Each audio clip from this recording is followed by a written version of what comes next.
Hey, just a few tidbits right quick so we can let other people sign on if they're still signing on. If you are a school district and you're interested in participating in the summer food service program and you have not contacted me and do not have a certificate of authority on file, you will not be able to access the summer application today. But I would advise you to please still listen to the webinar and make notes so you'll know what the application is going to require once you get approved to have access to it. Some of you that did contact me, Deer Creek, Gilwood, and Piedmont are some ones right off the top of my head. You should be in there and you'll be able to access it when we get to that point. Right now, we're at the State Department website. And I'm going here first because I want to show you where to find all the information for the summer program. So you will go to services, and then you'll click on child nutrition. And then over to the right is where all your tabs are. Going down the right of the screen, you'll go into summer food service program. And then all of these tabs here are related to summer program, and it has all the vital information you're going to need. Record keeping forms is going to be your quick pick that you'll need all the information into, except for some reason it's not going there. There we go.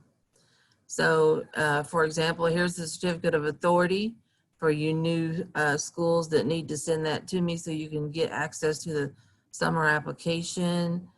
All of you that are new will have to do a media release, and that is here, right here. It's a sample right here to show for open sites to show you what your media release needs to contain, the wording or the verbiage.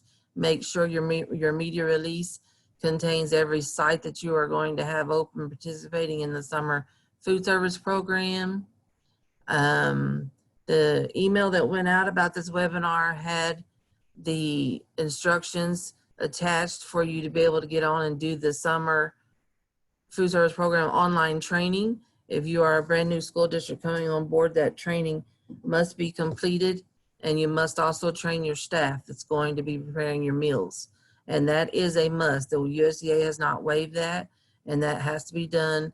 And your application for summer food service program cannot be approved without that training.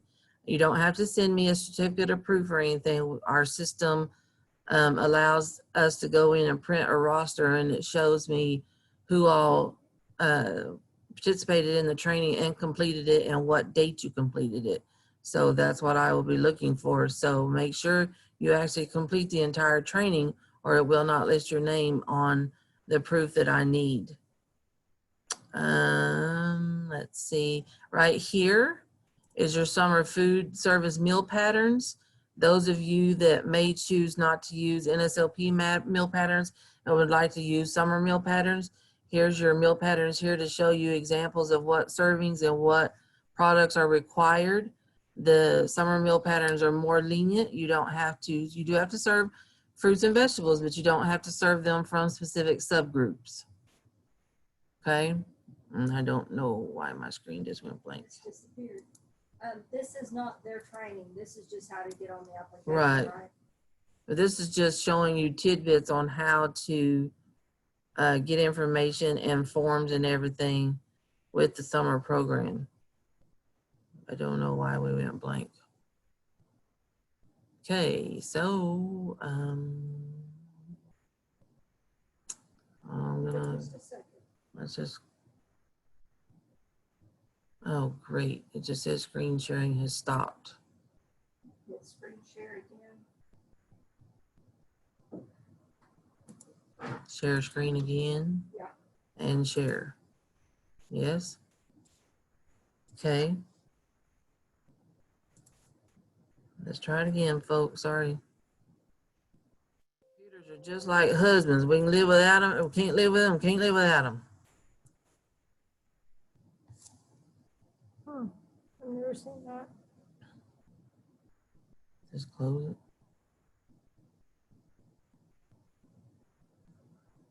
Okay, this is really interesting. Now, Dee's computer has decided to do an update. Jesus. What's this? Oh, that's what we're in. Go back to the internet again.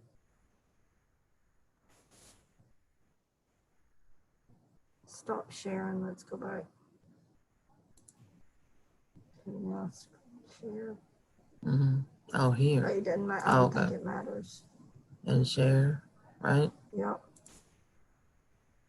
Now go back into your internet. It's like it's kicked you off of the, Yeah, that Zoom screen, you can just hit the X in the upper right-hand corner and shut it down if you want to. That'll help you know. Now we're seeing your desktop. Good. Okay, thanks, Gary. You betcha.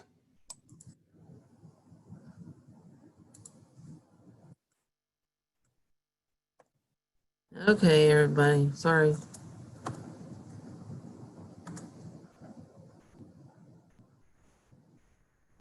So we're back to the home screen where I showed you can get into the summer information and forms and everything that you need. But this is also your home screen when you sign into single sign-on, which is where the summer food service program software or actual program is. You'll scroll down to single sign-on and you'll click in single sign-on. And then this is where you sign in to the, Mr. Egger had me on caps.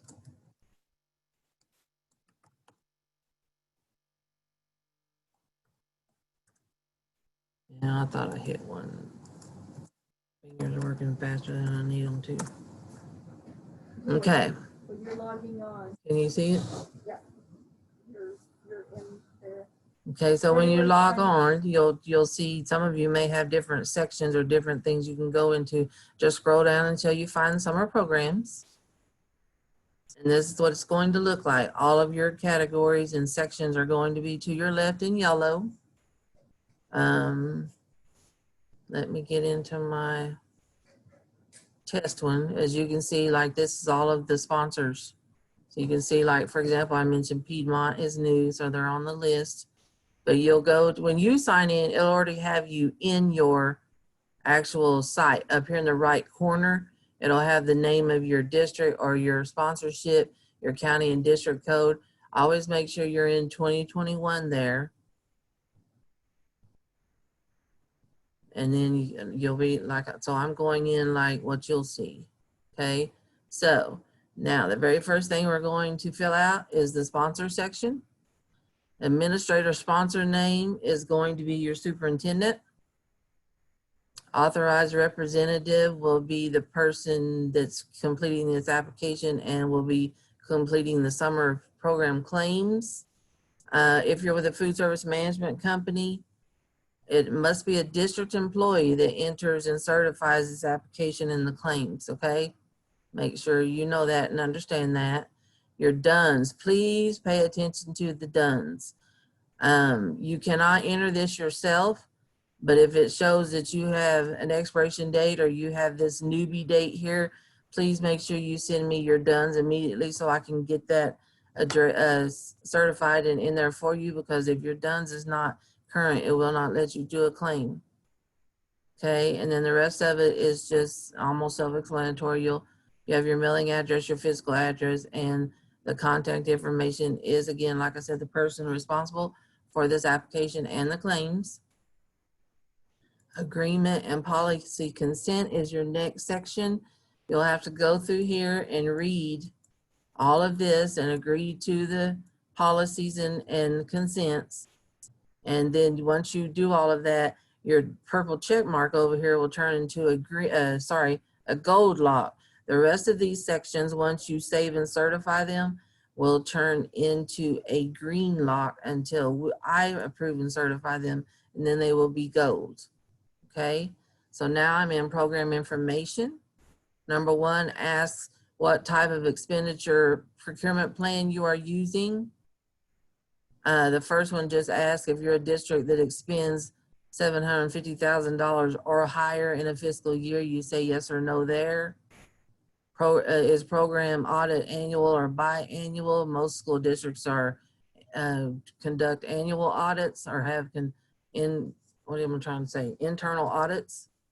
Number 3 is 3A is sponsor planning to use food service facilities for meal preparation. Most of that's going to be yes, because most of you are school districts.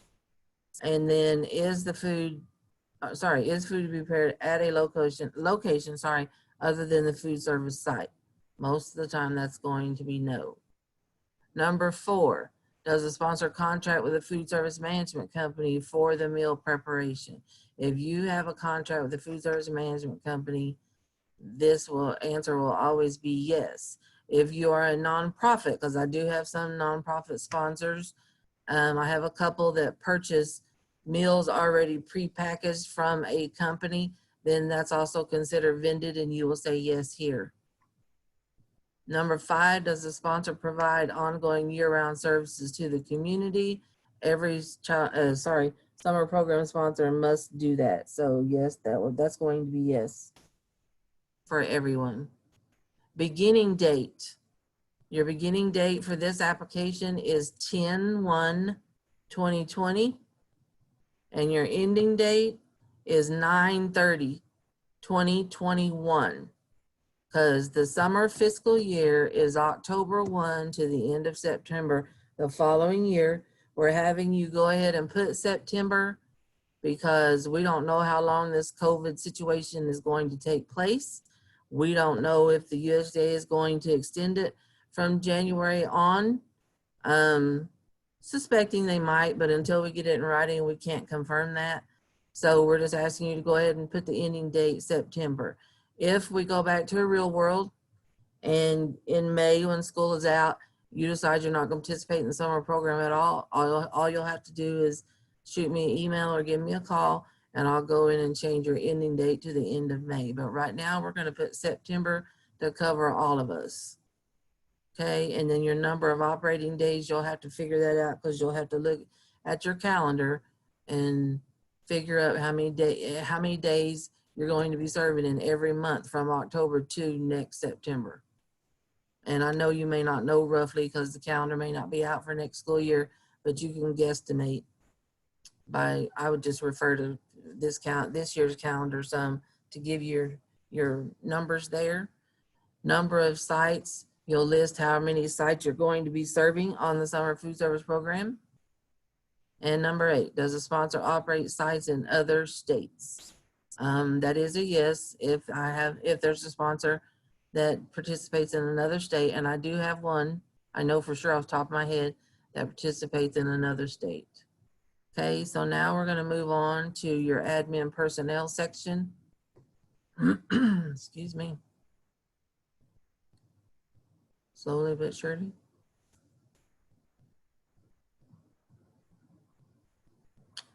Come on. Okay, so number 1. No, this is the same. That's still my program information. Come on, admin personnel. Let me click on anything else and see if it moves. Okay. Try it again, and there we go. Okay, whatever. We'll work with however it wants to work. Okay, so this one here, it's says section, so in the very first box, it asks the title of the person, for example, your superintendent, if they are going to devote time to the summer program. Then the name, and then pay attention close to the funds, because you'll choose other funds, like if your child nutrition funds or general fund is going to pay this person's salary, or is the summer program funds going to pay this person's salary. And some of you may even have volunteers. And then box A asks for how many hours per day is this person going to devote to the summer program. B asks what the wages per hour is that this person's going to be paid. It says to enter 0 if it's a volunteer. C says days worked, enter the number of days worked for summer program projects only. So for example, if you figure up that you have 175 days left in this school year, then you would put they're going to work 175 days. Okay. And of course, you all just remember, if you have questions, you can ask me more questions even beyond the training today. And we'll look at questions and answers in a little while after we go through these sections, okay? I'm answering If some we- of them, but I'm not sure. Okay. Correct. Dana's helped me out in trying to answer some of them, Dana Parker. Okay, so this is, we're in expenditures now. And this is where you are going to try to guesstimate what your cost of food and milk is going to be from October to September, and food service and labor.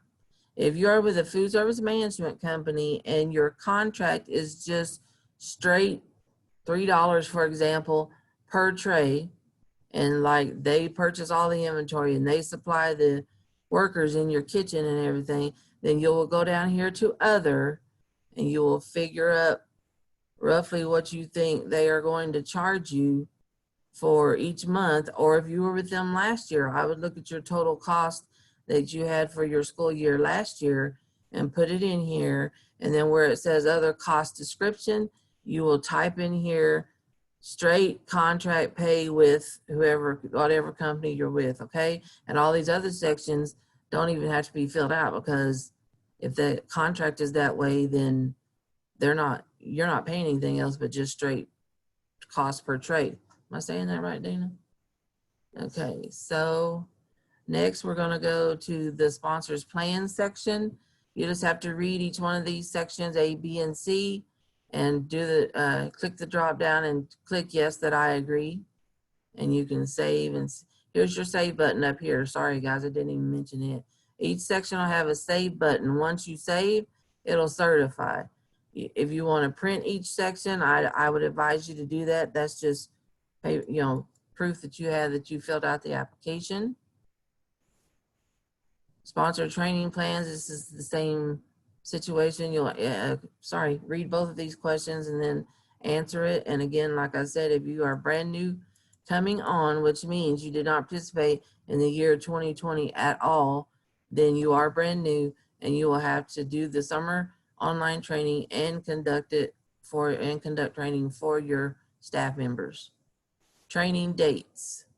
Okay, those of you that were on the program back in March, April, or May, June, so on and so forth, then you can already use the training dates that you did.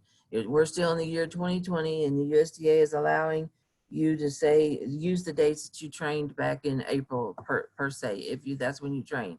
If you're brand new, unfortunately, the system is a little old, and it will not accept training dates before the program date. And if you'll remember on the first page, I told you your program date, start date is 10/1/2020. So if you do the training today, or if you did it yesterday, you're going to have to put in 9/30/2020 as your training, because the system will not accept anything before October 1st, because that's your first operating day. That's the way it was set up, because in a real world, you really can't get approved for this program and operate until you do training and until the application is approved.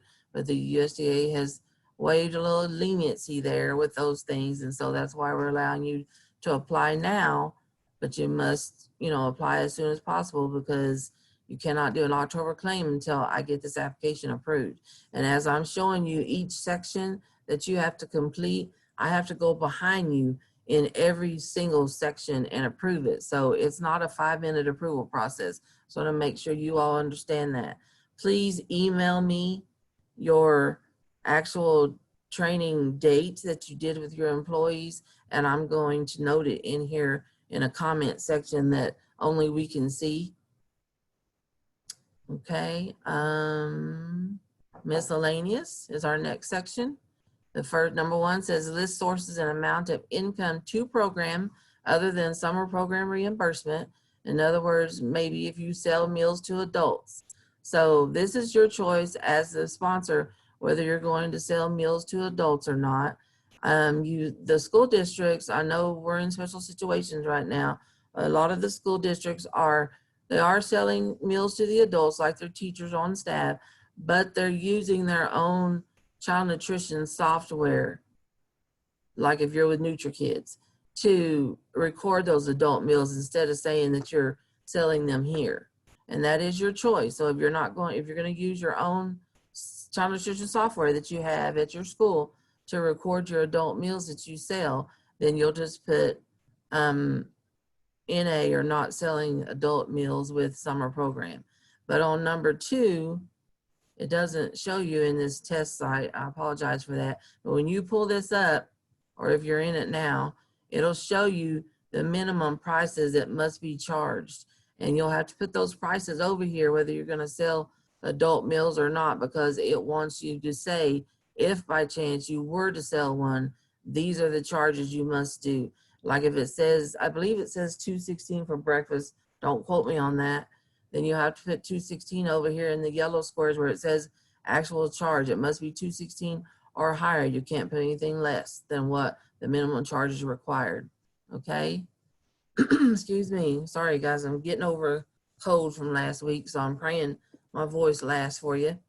Was the sponsor, number 3, was the sponsor organization or any of its officers ever terminated from or determined to have been seriously deficient in its operations of any federal child nutrition program? So this would only be yes if you have been found seriously deficient in National School Lunch, Summer Food Service Program, Seamless Summer, or CACFP, which is our program for daycares and the at-risk or supper program, as some people call it.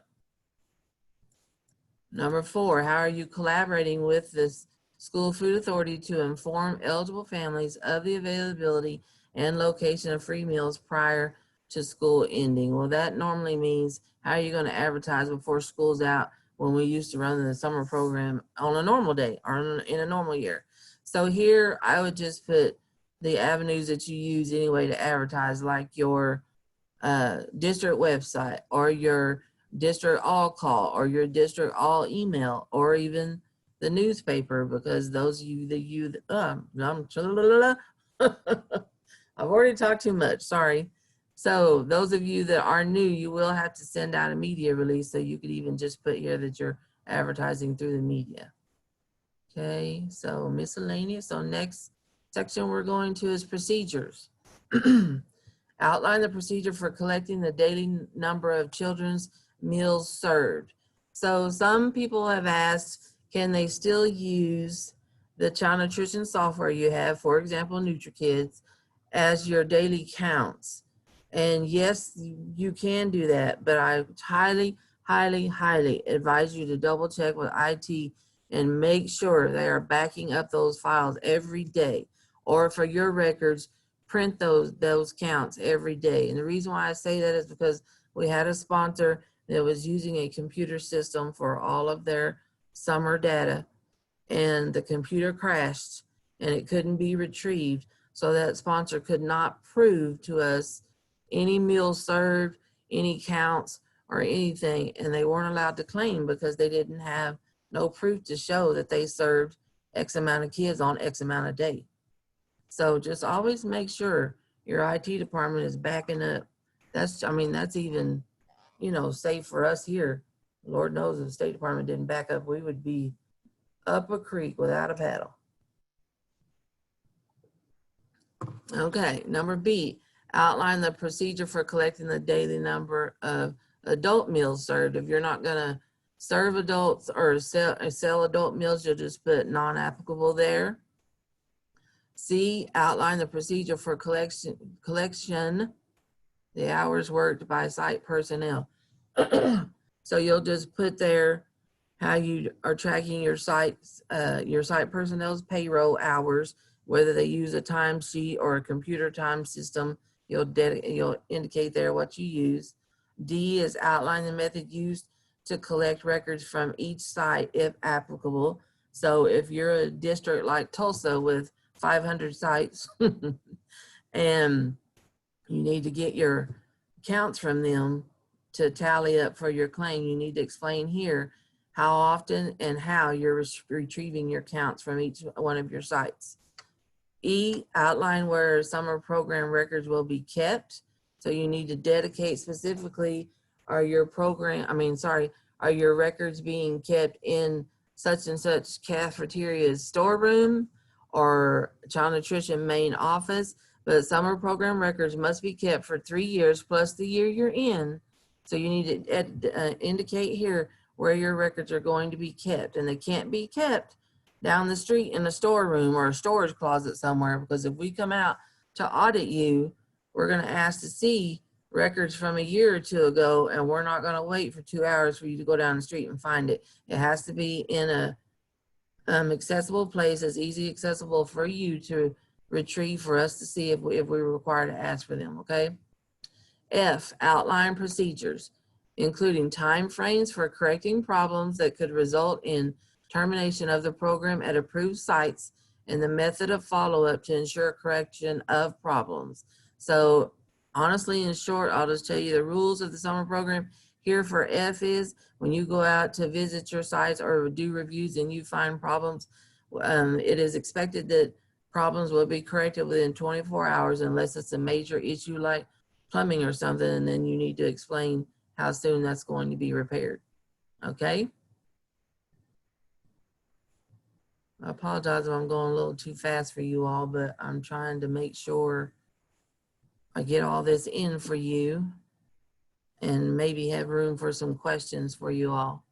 Okay, so this is the civil rights compliance section. Number 1 says list your efforts to ensure that minority population have an equal opportunity to participate in program operations. Minority is defined as a person or group of persons belonging to the protected classes covered by Title VI of the Civil Rights Act of 1964 and later specified by the Office of Management and Budget, as we also call OMB.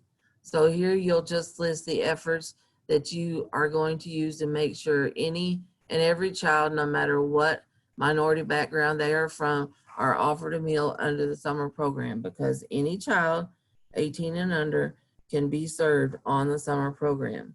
Why I say that, let me elaborate to tell you, as a school district, if you're a school district, it is your choice to only feed the children enrolled at your school or feed the children that are learning from home, or some of them are calling it virtual, or feeding 2-year-old sibling at home. It is your choice which children you are going to choose to serve, but you must make sure that is stated in your press release or your media release, so anybody that reads that understands, like your public or your town, like the town of Union City.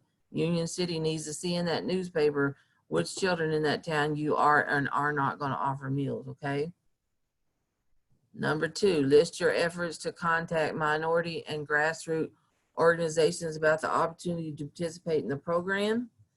Community action, civic organizations, migrant groups, churches.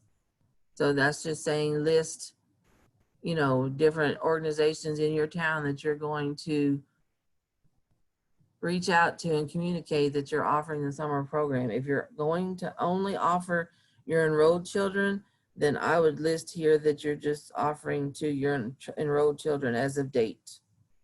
Okay. Number 3, you have to list the name or the source of media that you sent your media release to.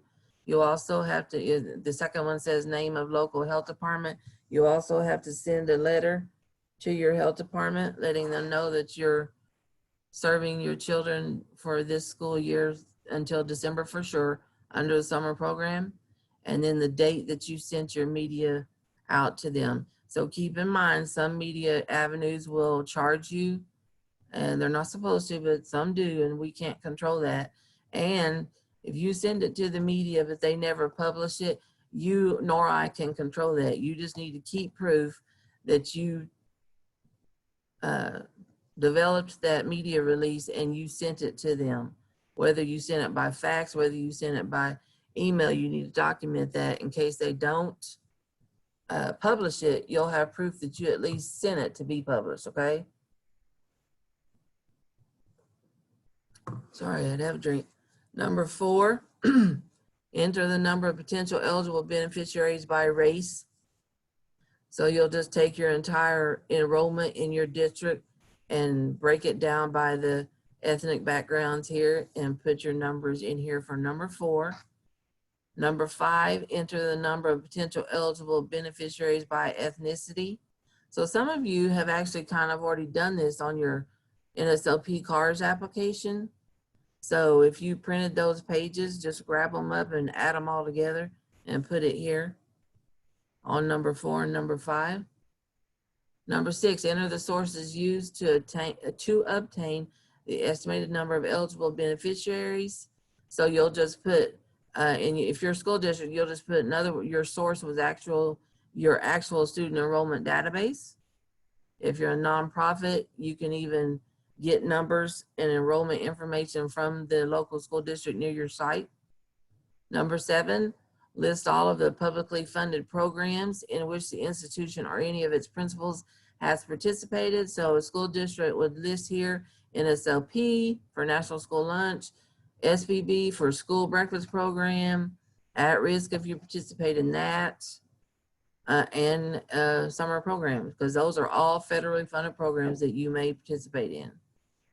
And then part 2 of number 7 says, describe which of these agencies, if any, have ever considered the applicant in non-compliance. So if you've had a review on the summer program or at risk, for example, or National School Lunch, you were found non-compliant, you need to put what program you were found non-compliant in, like National School Lunch or etc. So now we're going to go to the site list. And so this is how your site list is going to look if you're brand new. Then one of the names of your sites is going to be right here. There's a yellow square and you have to click add site. And then you'll see your site in the white rectangle with the purple check mark. Then you'll go into your site. And these are all the sections that must be completed for your sites. So in each site. So I would advise you to do the very first one, print every section. So when you do all the others, you'll know what each section needs for each answer. First one is site info. The name of the site already be in here because you would have chosen it. Put the physical address. Please, please, please, ladies and gentlemen, pay attention to the county here. A lot of you overlook it so it says county 55, which is Oklahoma. And I'm sure Blaine and Choctaw counties really aren't in county 55. So please just choose the drop down and choose the county that you're in. This county determines whether you're rural or urban, because this is tied to the USDA census and the USDA records of what counties are considered in Oklahoma. So you must make sure you get the right county here. Please make sure. I try my best to double check it, but I may have, accidentally overlooked someone. I'm not perfect. And then make sure the state says Oklahoma, because somebody had UN in there. So I said, so this site's in the United Nations? Okay.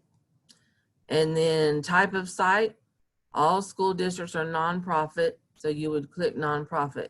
If I have any nonprofit sponsors on here, for-profit sites would be like apartment complexes, mobile home parks.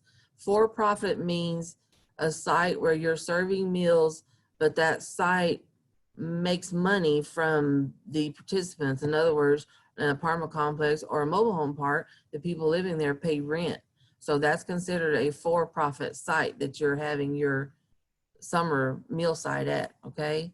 Supervisor name is going to be, for example, if you're a school district, supervisor name, I would put the cafeteria manager of this specific site, because that would be the immediate person that we would contact. So you would put the cafeteria's phone number and latitude and longitude.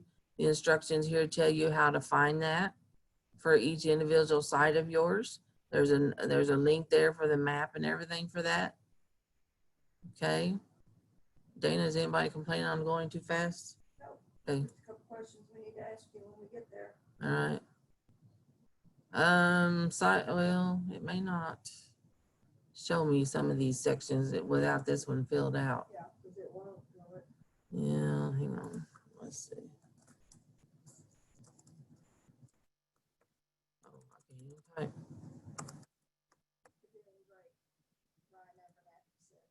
Thanks, Ryan. That's my bud.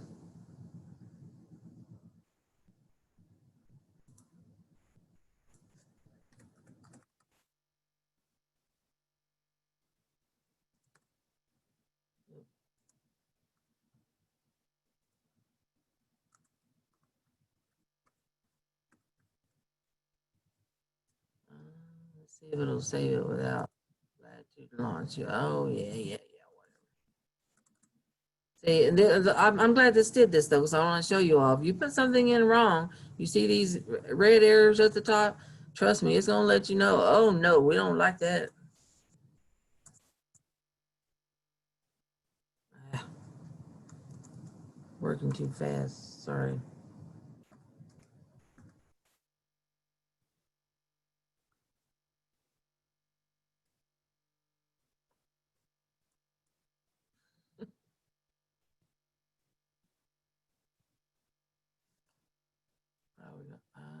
Oh, shit. Well, I tried to be smart with that.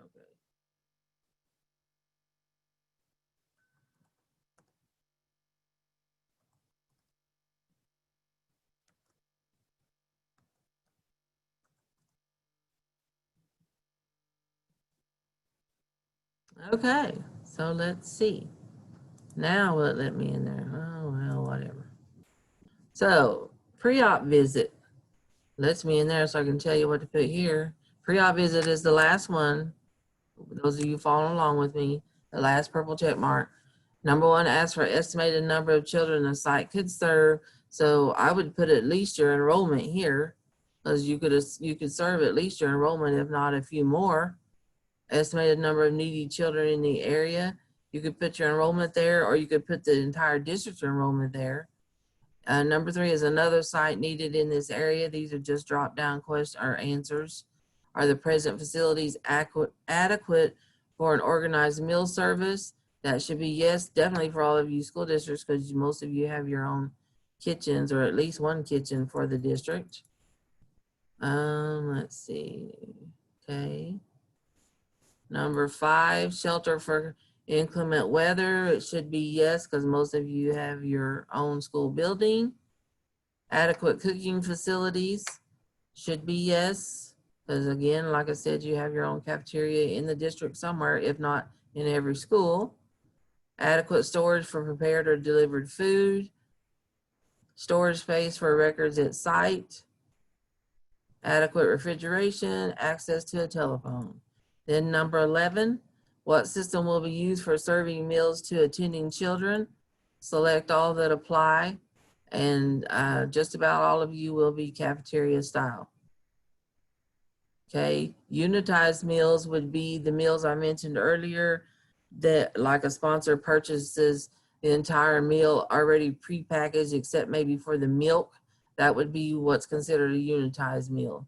Not your contract with the food service management company. This would be a whole physical meal already prepackaged from a company, except maybe for the milk. So this would be I'm gonna be safe. Hope I'm safe to say some nonprofits do this. I don't think we have any school districts that do it in the state.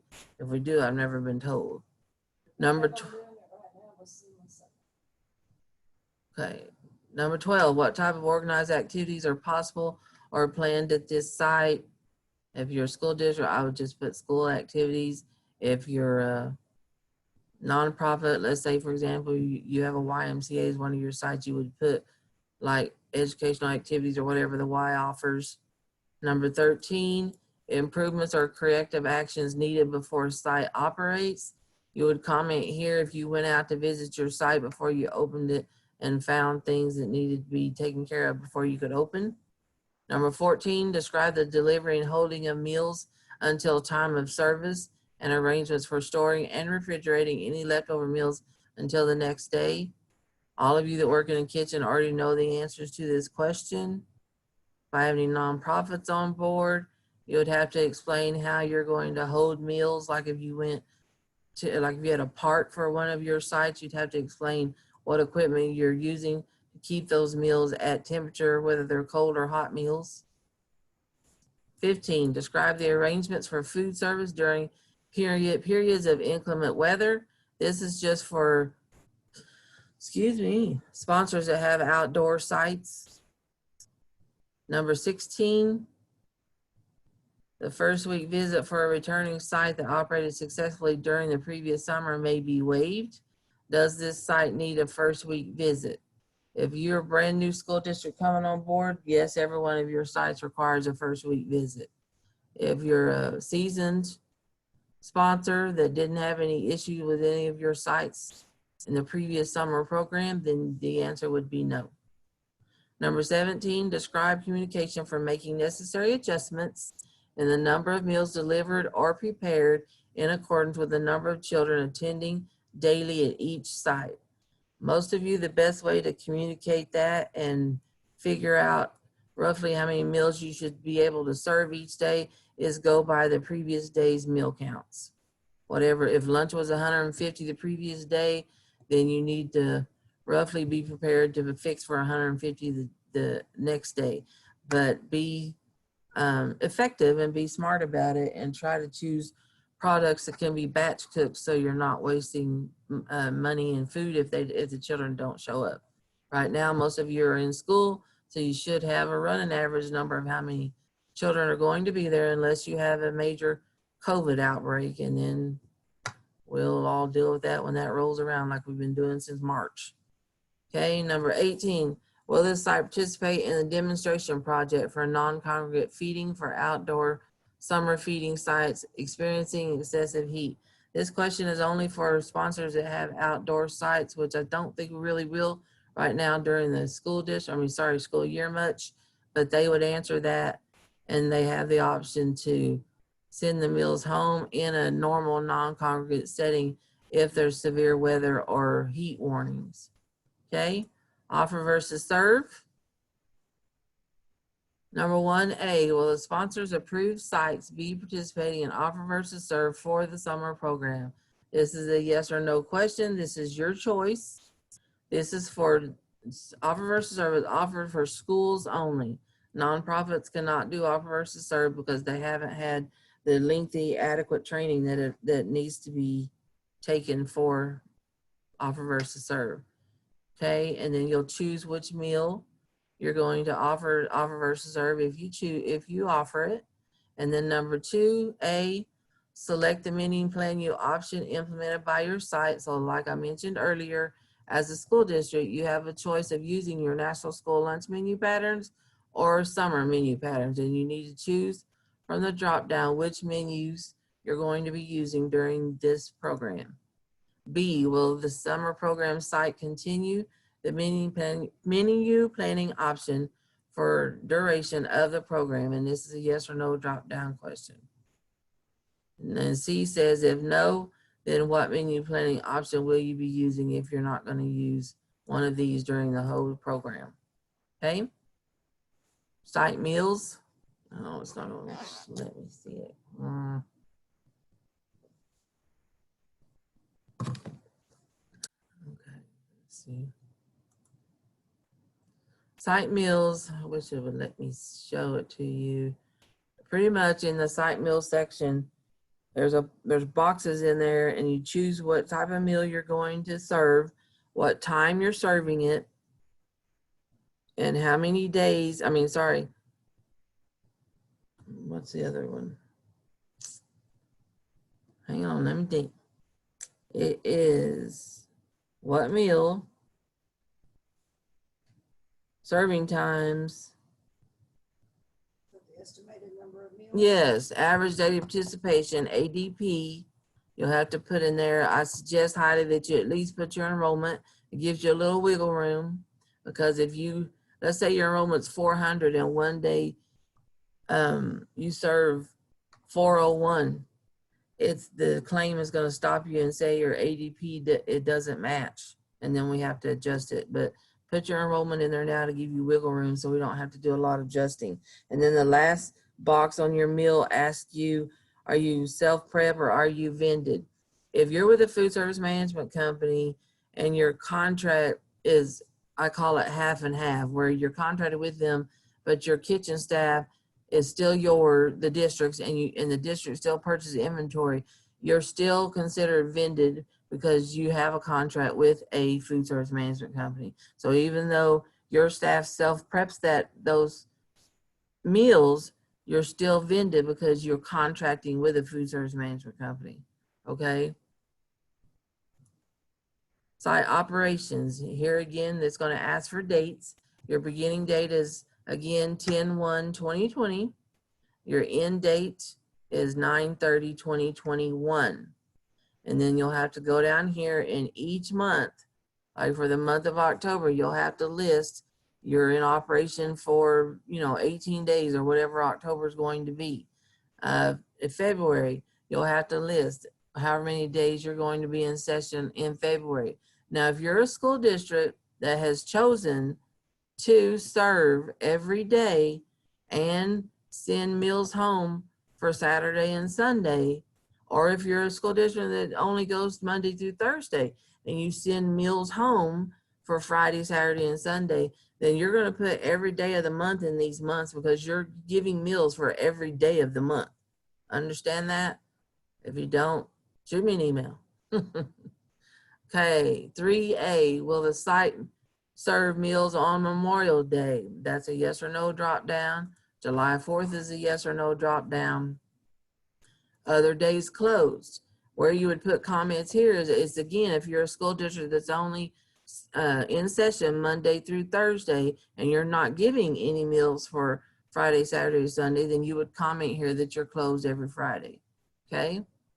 Dates of field trips. I'm sure you don't know any of those right now. I'm sure there's not going to be any field trips anytime soon because of COVID. But if you do have some that are scheduled later, then shoot me an email so we can get that scheduled. And we have to know that because we have to know if we're going to come out and do a review, we need to know what days you're not going to be there so we don't schedule your review on days that you're not going to be there, okay? E, days of operation. You'll check every day here that you are in operation. So again, if you're a sponsor or a school district that is serving X amount of days and then you're sending meals home for Saturday and Sunday, then you'll check every day of the week because you're gonna have to have count sheets for every one of these days. Like on Thursday, if you're sending meals home for Friday, Saturday, and Sunday, and 85 kids came and got meals on Thursday for those 3 days, then Thursday, Friday, Saturday, and Sunday, your counts are 85 and they need to be on separate sheets of paper to show because that's how the USDA wants the records displayed and recorded, okay? Number 4, meal prep method. There's a drop down, you'll choose what your meal prep method is. Number 1, if you're contracted with a food service management company, you'll choose that one. If you contract with a school, I don't know anybody that does, but if you do, you'll check that one. Other, I don't know what a other would be, but you'll check it and then you have to comment what other is. Prep at a central kitchen. Some of you have a central kitchen, and prep at site. So for example, I know Enid has a central kitchen. Sorry, Kelly's just on top of my head. So say this isn't this site application here she's completing isn't for the central kitchen, but it's for Smith School that the central kitchen supplies the meals to, then you would still choose prep at central kitchen because the central kitchen is supplying the meals to this site, Smith School, for example, okay? Or if you actually literally prepare the meals at the site, then you would put prep at site, okay? Okay, move on up for me. That was operations. Site demographics. So here, you're gonna choose the type of site you are. You're a school, you're a park with my nonprofits may have a park, they may have a recreation center. Most of you are schools, so you'll choose a school. Please do not choose camp unless you are an overnight camp, okay? You'll choose school, and then here where it says report specific geographic area that may be served by the site, I've just been telling people to put school boundaries if you're a school. If you're a nonprofit that has a Y, you could just put the neighborhood near the Y. but they want to read, they want an area of what your summer site is going to serve the children. Okay, number 2, site eligibility should be open. Schools are not allowed to be closed enrolled per USDA rules. Now you can be restricted open, but then you would have to explain why you're restricted open, and the reasons for that would be you're only going to serve your enrolled children only, or it could be that your site is in an area where it's dangerous, where the kids can't cross the street because it's a busy 4-lane highway or something. So that's the reason why you could say you're restricted open, but most of you are going to be open. If you're serving your children at home that are learning, or your virtual kids, or even their siblings, then you're definitely an open site because they are pulling up to your site to receive those meals, okay? Is this a homeless site? The answer is no, because I'm pretty sure most of our sites will not be that, and it would be nonprofits anyway. No schools or homeless sites. Select data source. Okay, so it's gonna make me fill it out so we can see it. No. And then so select data source. The very first one you want to try is your low income data, because all of you schools already have a low income data on the low income report. And see, it's gonna pull it up and it's gonna actually already have your fiscal year and your total free and reduced and percentage and everything in here for you.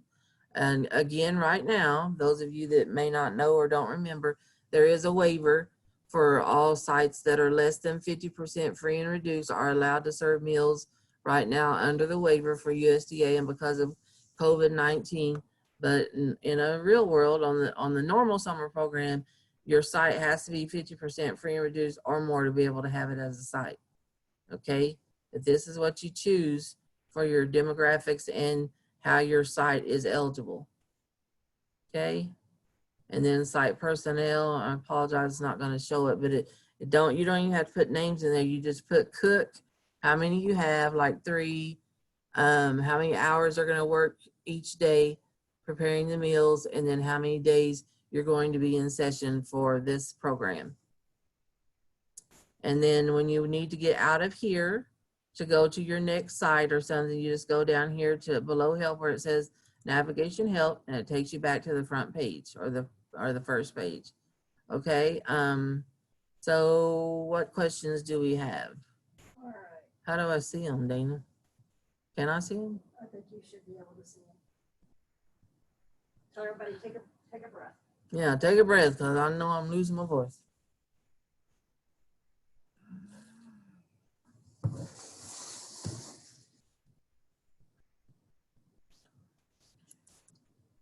Oh, okay.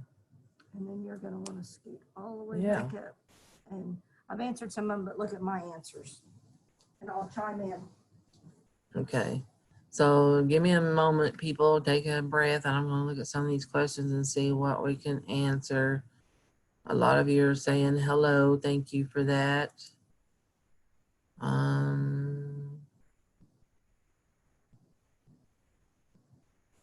Okay, hang on. I went all the way down to the bottom again. Part of the starting questions were about where are they gonna find the application for training? The summer training was attached to those emails that went out to you all through the summer program mass email or through the CARS mass email. But if you didn't receive the attachment or can't find it, just shoot me an email and I will send it to you. When I Yeah. try to open anything on the other documents, I get that 404 error. No, yeah, no, on this program here in the yellow down right here where it says sponsor application and other documents, don't go there. Those documents are old. We haven't updated it. You go to the website like I showed you in the beginning to find any documents or anything we have there. That's okay. Let's see. Scroll down and see if I have any more questions that I can answer for you Do they have to retrain all. their personnel if they trained them this summer? No, if you trained yourself and your personnel back in March, April, May, June, wherever, then you don't have to retrain your personnel. Training must be conducted by all the new school districts or nonprofits that are coming on board now as of October. They tell them I lied to them then. Okay. Dana said she told a fib. It's just a few. I don't know what that means by how about Shakota. Which one? It just says, how about Shakota? I answered her. They were wondering if they were already on your list. Is this not the training? I think you're asking, does this suffice the training requirement for the summer program? No, I'm just here today to show you how to navigate in this actual summer program application. There is a training that contains multiple PowerPoint modules that you have to read with the notes attached to it, and you have to complete it, because then at the end, it'll prompt you to take a test and it'll give you a certificate showing that you completed the training.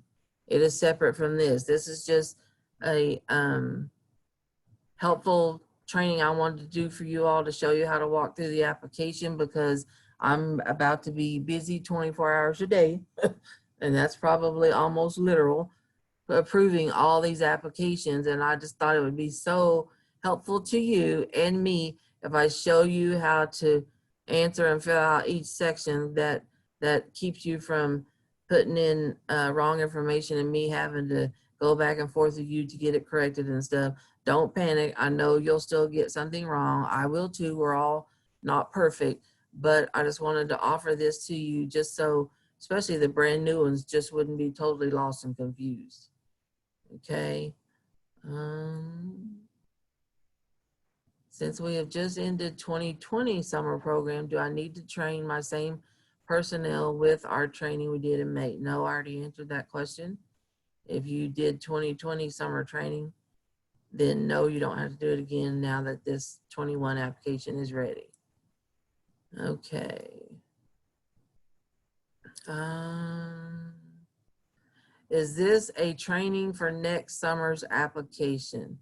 We do not have guidance on that. We are suspecting that they will still expect us to do training again with you in April, but we haven't received guidance on that yet. We will share that with you as we've been doing since March on any new guidance the USDA shares with us.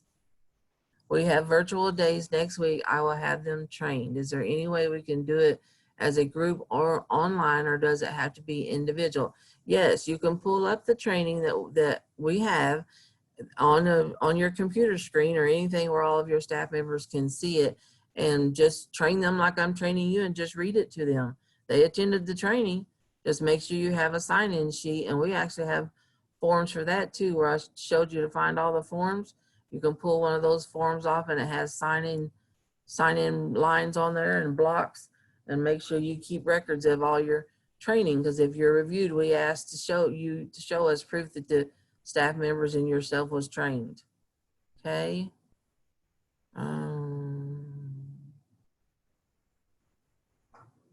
Okay. Is this the training we normally attend in February? No, it is not. Okay. If we are not sure if we will be serving during the summer, should I go ahead and add in those numbers of days? Yes, I answered that while I was talking in that section. Go ahead and do October to September of next year. And if you decide not to do the summer program at the end of May, then just let me know and we'll change your ending dates. But it's better to be proactive now, because we don't know what the world or COVID is going to offer us next month or January or March. Okay. If child nutrition is not our sole job, do we just estimate how many hours and days we will work on it? Yes, ma'am. If you devote 2 hours a day to the summer program, that's what you'll put in here. Okay. Will this be recorded to be viewed later? I don't know the answer to that. Yes, but Okay. I I think we normally record all of our trainings, or Gary does, one of our best friends in IT, or whatever Gary's position is. I'm saying it wrong. I apologize. So do sites who have been participating since summer and continue to do so need to be retrained. No, Ryan, they do not need to be retrained. He's the one I really like to. Sorry, Ryan. Okay. Somebody wasn't hearing you, but I told him to get out and get back in. Lisa, you're not required to change from, yeah. Okay. Do all CNS employees need to complete online summer training? I thought it was for only directors. No, ma'am or sir. You must, a district employee that's going to be responsible for filling out this application and doing summer program claims must do the training, but all of your staff members in your kitchen that are going to be preparing the meals must be trained also. If you're a school district, you should have already trained all of your employees on civil rights, so that part don't have to be conducted, but the rest of the summer program training that I can send you does, if you're new. Okay. Let's see. Explain the training part again at the end of this. Training versus 10-1 application date. Okay. I hope I answered that question for you, Leslie.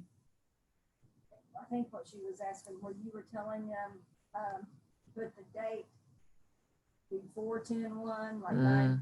Oh, okay. I'm sorry, Leslie. So the summer program software here, if you will, is old. We've had it for a while. It's dated. And in a normal year, the summer program requires your training be conducted before your program starts. And again, like I said earlier, the application usually has to be approved before you can start your program and claim also. But the USDA has allowed a little leniency there. They're not taking the training away, but it still has to be conducted. For example, you're putting your start date or your begin date for this program, October 1st, 2020. We're letting you all go back to October 1st and start your claim on October 1st. But the system is going to flag you and give you an error if you put that you did your training on October 5th, for example. So you're going to have to put 9/30/2020 as your training dates, and then email me the actual date or just a copy of your sign-in sheet with the date on it of when you trained your employees, so I can comment in here on a box that we see. There's a box in here called administrator comments that I can see and you all can't. And I'll comment in there when you really did your training. And that just covers you and covers me, if you know what I mean. Okay? CYA, if you don't know what that means. What is the reimbursement rate for summer program? Did you answer that? Awesome. Thank you, Dana. Okay, oops. Then they had some questions on the unitized meals. Okay, where's that at? Let's see. They were asking if they unitize the meal, if they're just cooking and putting the meal in a bag, is that a unitized meal? No. A unitized meal is a complete meal already prepackaged that you're purchasing from a company. Like they're delivering 100 meals to you already prepackaged together, except maybe for the milk. That's what a unitized meal is. If you're preparing it there and putting it in a bag or a clamshell to serve to the children that come pick up meals, that's not unitized, okay? I hope I explained that efficient enough for you. Okay.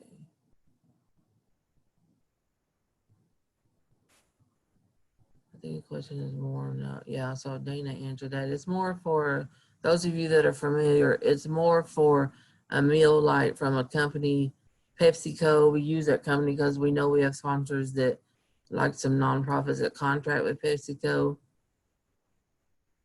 Okay, is there a media release letter template for districts to use? Yes, it's on the main website I showed earlier under summer program, and it shows you what the verbiage needs to be in your media release. Okay. So that person's to the 404, but it's because we were both in other documents, so. Self-prep or vended, question mark. What does that mean, Shelley? Shelley McAdoo says self-prep or vended. I can't remember. Came in when we I know her name, but I can't remember what district she's with. I think she's with, if you're with a food service management company, you must You check answered vended yes, on your you answered meals. that. You answered that. Okay. When I try to access the other document, okay, yeah, never mind. Don't access other documents right here. Can you all see my mouse? Don't access other documents right here. That all of that is old. Don't even go there. You'll have to go to the SDE website. Would you all like me to show you that again once more? We can do that as long as Sally, the computer, lets us. This is the main website. Like down here where it says single sign-on, that's where you'll click to go into the summer application. But to go to all of the summer resources, you'll click on services and then child nutrition. And then over here to the right in blue is all of your tabs. You'll choose the summer food service program. And then again, your tabs are over to the right. This is all of your summer food service program information. You've got map tools, you've got training, you've got application, program information, but record keeping forms is going to be your go-to because it has everything in here. Certificate of authority. Let's see, daily, where is my Media daily? release, news. Yeah, let's here, news release, open sites. Here's your sample. You'll click on it. Hopefully it shows it to you. Yeah, and here's your sample. It shows you what verbiage needs to be in the media release. And then these lines represents where you'll have to list every site that you have. And it tells you right here, list all sites along with the starting and ending dates of your meal service. Okay, so hope I'm clicking the right thing to get back to my home page. Maybe. Maybe not. Okay, let's go this way. Okay, and then again, for example, here's the summer food service meal patterns. You click on it, bam, there it is. Okay. Your meal count sheets. Let me find those if you want to use the summer meal count sheets. Where is it, Sherry? I'm gonna holler Sherry now because she's the one that entered all this in here for me. Time sheets. Here's an example of, like I told you, training checklist for your site staff. Here it shows you things that they need to be trained on, which will be involved in that training that you can use. And again, like I said, we provided sign-in sheets for you.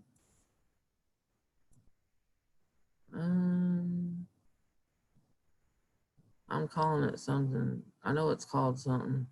Meal count and instruction form. Duh.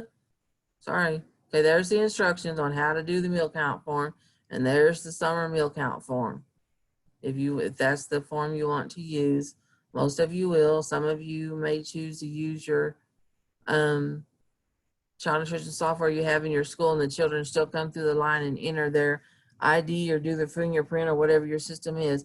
But again, if you use your child nutrition software, print your count sheets every day so you don't lose that information with a computer crashing or something. Here's a helpful form. When you print those count sheets every day, you can record them on this weekly form. Or we have, I believe, even a monthly one, because summer program claims are done or submitted at the end of every month. I know we have a monthly one, but I'm not seeing it right off the top of my head. Menu.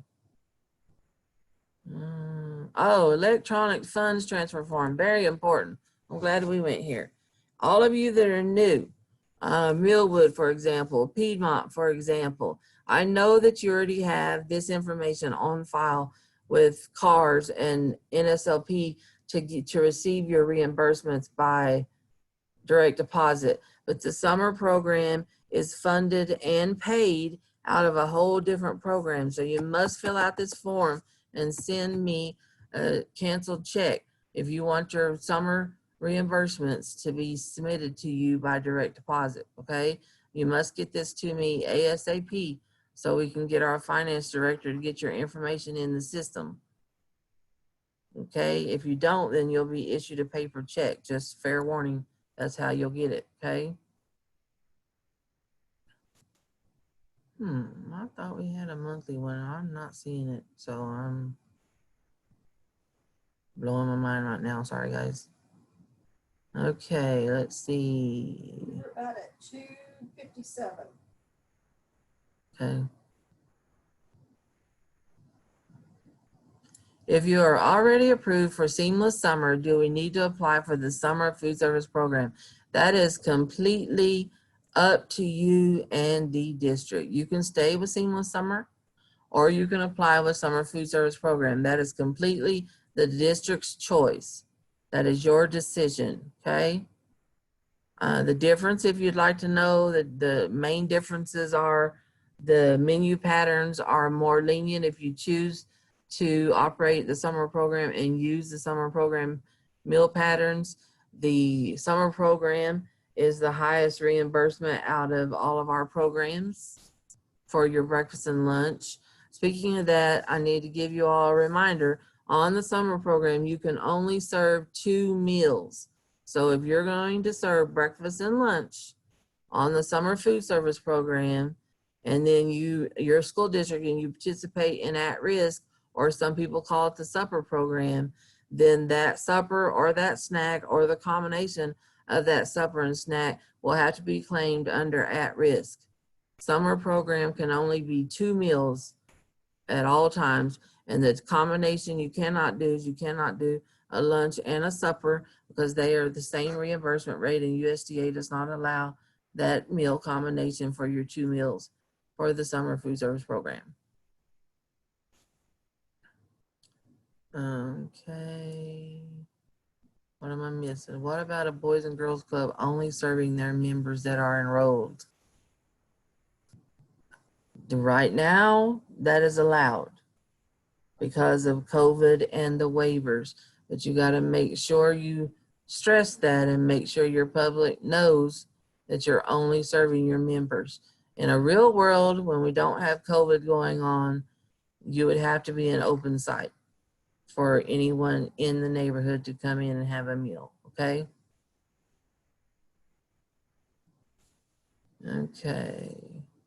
So on-site personnel on number of days, do we just put in from October to September, 21 days of operation to cover us? Well, that would be 21 days every month.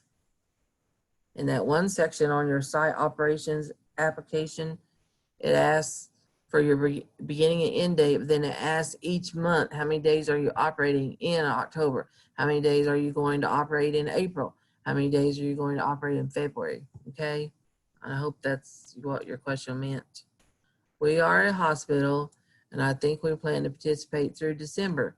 Do we still put September or just put December 2020? Yes, you still put September to cover you, because in May or June, if we go back to a real world, you may still decide to participate in the summer program, and your application is still good. The application you all are completing now for October 1st through 9/30 of 2021 is the application is good for that whole fiscal year time frame. Okay, that doesn't mean you have to do the summer program in every one of those months. It just means go ahead and put those dates now to be proactive. And if you decide to shut down in March or May, or just examples, June, we'll change your ending dates, okay? On-site operations, we are sending meals home with students for Saturday and Sunday. Do I put all 7 days in the days of operation for each month? Yes, ma'am, you will. Does that include the Does that include the online training also? I don't know what you're asking me, Larry. Then we may have already answered. Yeah, I'm hoping we already answered you. Moffett didn't have the summer food program this past summer due to COVID. Do I still have to do the training again? Yes, ma'am, you do. I'm sorry. You're considered new.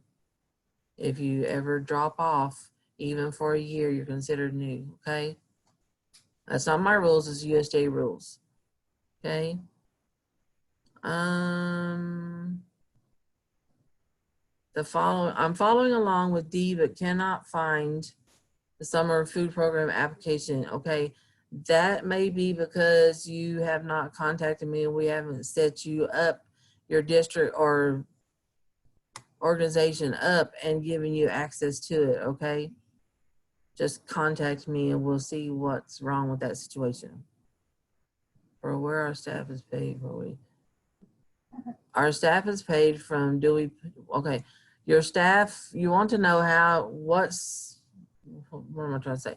What program your staff is paid from, that is a district choice. Is child nutrition going to pay your staff salary? Is general fund going to pay your staff salary? Or are you going to charge your staff salary to your summer food service program reimbursement? That is a district's choice. That's conversations you'll have to have with your finance people, not me, okay? I completed civil rights training for NSLP. Do we just send you copies of our certificates? I don't need copies of your certificates. You just keep all your training proof in your summer records. So if you did civil rights training for NSLP, make a copy of it and put it in your summer records so you'll always have proof to show us that if we ask for it that you did this civil rights training earlier this year, like back in May or July, okay? Corinne Bridgman, thank you. I try to be Wonder Woman, but it's hard. I try, I really do. I try really hard. On that subject, I do want to tell each and every one of you out there, thank you 100 times over for what you do. Because trust me, I started in the kitchen 29 and a half years ago, and I know exactly what you all are going through. Trust me. And you guys are supermen and superwoman and everybody above that, because every one of us, from Superintendent Hoffmeister all the way down to the custodian in your school, our main purpose is to make sure these children get meals. That is all of our purpose. Okay, I mean, that's really how I feel.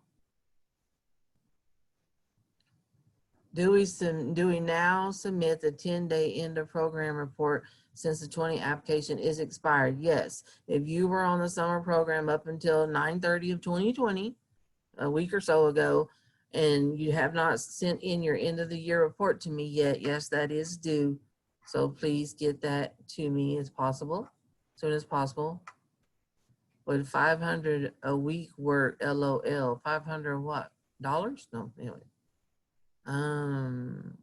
If we do not have an approved application, should we claim single summer for the month of October and start summer program once we are approved? No, we have a waiver to allow you all to claim from October 1st on, as long as you get the application completed and submitted, and then I get it approved as soon as I can. I'll be working expeditiously as fast as I can to get you all approved. Once you're approved, then you can do your October claim. In the summer program software, you can't do a claim until the month rolls over anyway, so you can't enter your October claim till November 1st or later anyway. And we have 60 days to get a claim in and pay it, so give me a little time. It may be November 15th before I can get all of you approved so you can get your October claim in, but I will be working expeditiously to get it done as soon as possible. The sooner you get them in, the sooner I can get them approved, okay? I've already got about 4 or 5 waiting on me I'm going to work on later or tonight, so I'm going to try to stay on top of it as much as I can. Okay, we're all in this together. We just got to get it done as soon as we can. Okay. If we've been running on the summer program this year, will we need to do a first site visit and 4-week review? No, ma'am. There is a monitoring waiver out right now that covers you for that. Will the end of program report change? Do you need a report for districts from March to September 2020. Yes, if you have not turned in that end of year report from March to September 30th, 2020, that needs to be submitted. Yes, ma'am. You skipped Sabina. Did I Please skip? address if racial and ethnic data review form is needed for each site. Also, would an updated addendum need to be done with the application? I don't know about the addendum, Sabina, because I even forgot to ask our director, Jennifer Weber, about that one.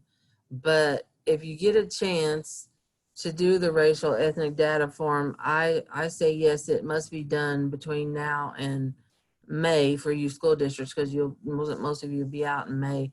Because again, like I said, this application is good till September of next year. So if we go back to a real world and we do the regular summer program beginning into May, 1st of June, whenever you conduct it, all this paperwork is still going to be required. That's the one thing the USDA did not do, is they did not waive any of the paperwork except for the monitoring waiver, is helping you not have to do the monitoring on your season sites that you've had and stuff. Okay. Well, the end of the, oh, never mind, I already answered that one. Sorry.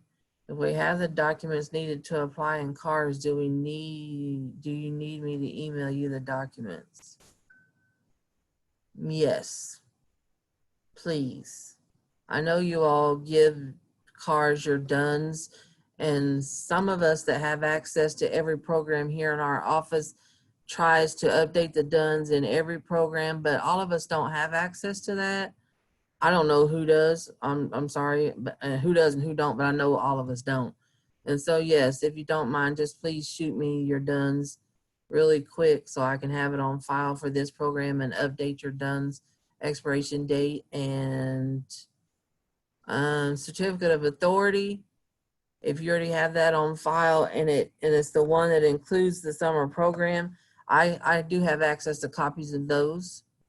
And I'm actually checking those before I require a certificate of authority from you. Okay, we have 4 school sites. On Seamless Summer, we have 3 sites that's closed and enrolled, and 1 site is open where all the grab and go meals are handed out. Can we do the same with summer food program? Yes, ma'am. Just make sure you comment that on the summer program. Unfortunately, don't have very many comment sections. So I've been asking everybody to comment information like that on site operations under, I believe it's D, don't quote me on that, where it says field trips. Just put your information in there for me, please. Okay.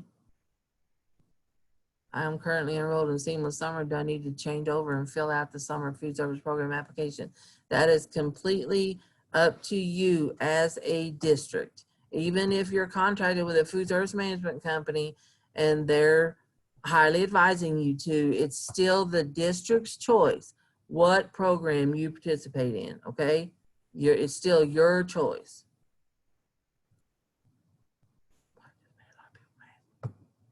Is it possible to print the chat question and answers are very helpful?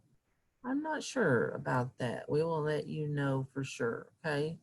It's Misty at NEO, and we are a vended site with Food Service Management Company. We changed to vended site when we were no longer allowed to do offer versus serve. Okay. You get more money on the claim. That is correct. The summer program has the highest reimbursement right now. It's the program that has the highest reimbursement for breakfast and lunch. I missed you going over the expenditure area. Okay, Sandy, the expenditure area, you're just going to have to break down how much you think you're going to spend on cost of food and meal, because some of the is one of the sections. Food, service, labor, and payroll is one of the sections. My advice is look at all of your invoices from last year and give you a little ballpark of what you may spend. What else I emphasized on that section was if you're with a food service management company and your contract is straight $3 or whatever it is per tray, then in other, you would just put how much you think they're going to charge you from now until September. Look at your bill last year if you were with one last year. And then right under that is another other box, and it says explain or specify and just put straight contract pay with whoever you're with. Keystone, OPA, that's some of the common ones I hear. So those are just examples, okay?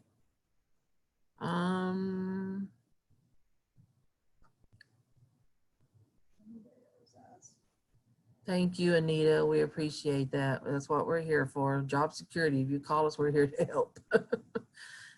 Tammy Bells, what end of program report? Tammy Bells, is that Mustang? Tammy, you're new. You won't need to do one until the end of this program, okay? I know that you claimed in August and September, but let me double check with our director to see if we need you to submit one. If so, I will email it to you, okay? Chris, yes, you've already submitted your end of the year report, so don't worry about submitting a new one. We're serving breakfast and lunch on summer, but we're also approved for after school snack. How can I do all three? Well, you'll claim your breakfast and lunch, Tammy Bender, on summer food service program. And then your after school snack, you'll go into your CARS NSLP application and claim after school snack under that claim. Okay, if you need assistance, call Becky Gray or Nikki Asada. I think what Nikki's last name is. She's new to us, and they will assist you with the after school snack claim, okay? If we only serve 3 days in September, does that go on last year's report? Yes, ma'am. Shelly Fox, I've copied chat notes, just highlighted all. Oh, she's answering somebody's question. So Shelly's telling you all that asked about chat notes, just highlight it all just like you would any other document, and you can copy and paste it in a Word document. Thank you for your assistance, Shelly.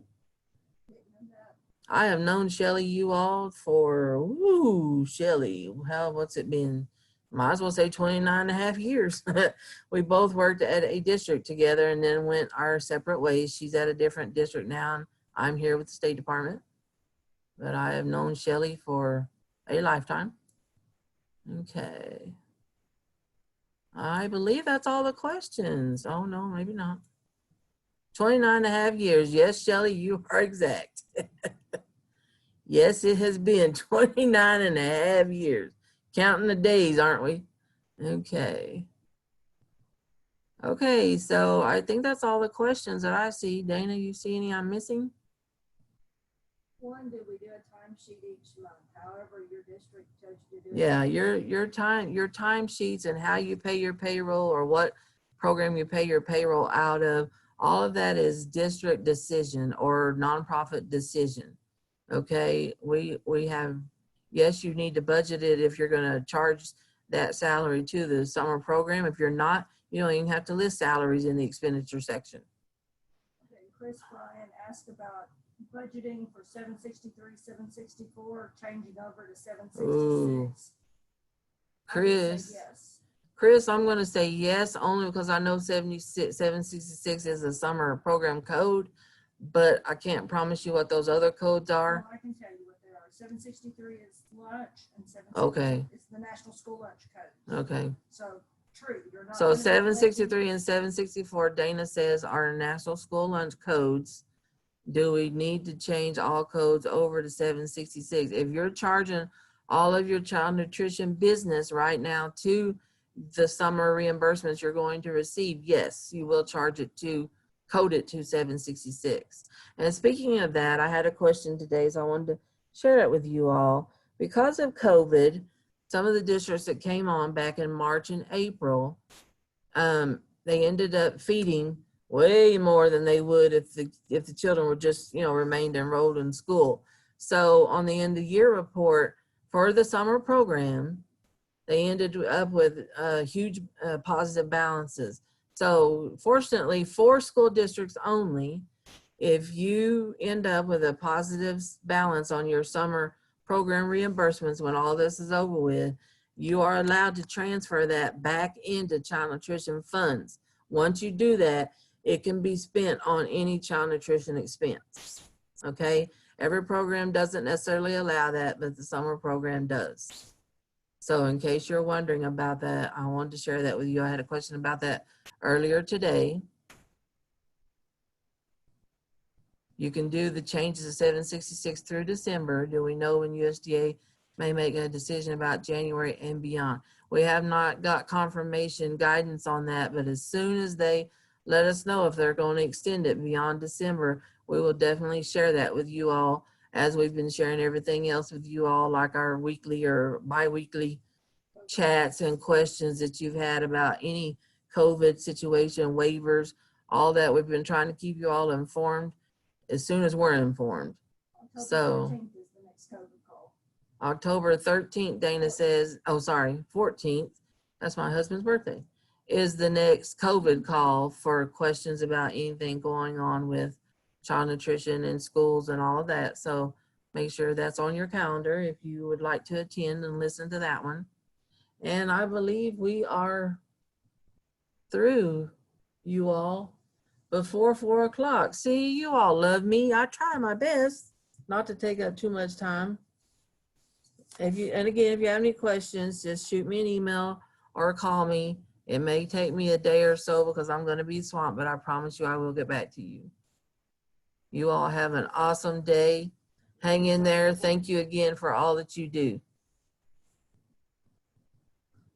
I'll just close it. Hmm? I'll tell Gary to stop recording. Don't get 2 hours. Gary, you can stop recording now. Thank you.